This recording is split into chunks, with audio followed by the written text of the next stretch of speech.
Perkenalkan, nama saya Cornelia Andin Pakala dengan NIM O1A1201150 dari kelas C.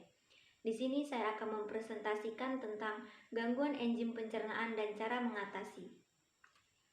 Di sini ada pokok pembahasan yang akan kita pelajari, yaitu pencernaan secara umum dan proses terjadinya, enzim yang terlibat di setiap organ pencernaan dan fungsi, prinsip penyebab penyakit tersebut, dan yang terakhir obat untuk mengatasinya dan cara kerja obat tersebut.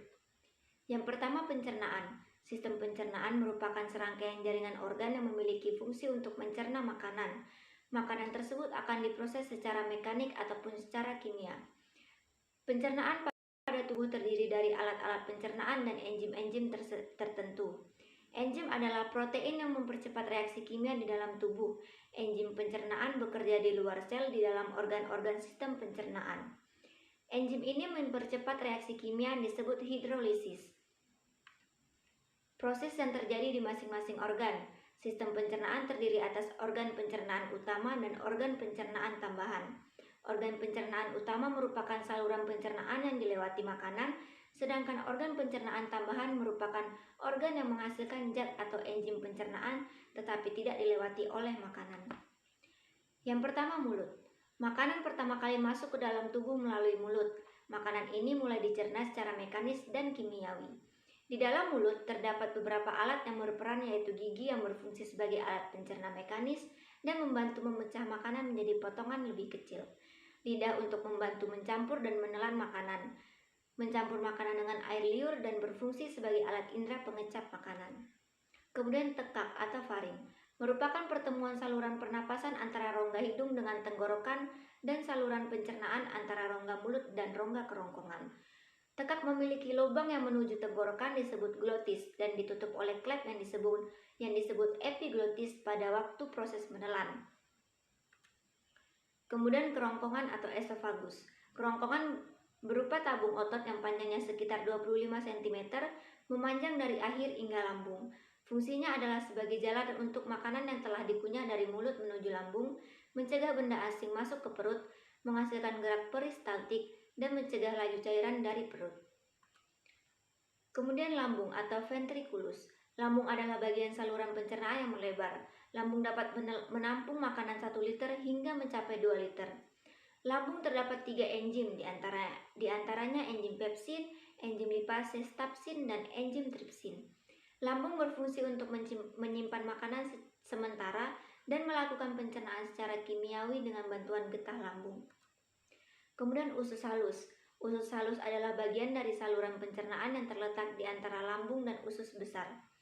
Usus halus berupa tabung yang panjangnya sekitar 6-8 meter dan terdiri dari 3 bagian, yaitu duodenum, jejunum, dan ileum, dan terdapat enzim amilase yang bertugas memecah molekul zat pati hingga menjadi glukosa.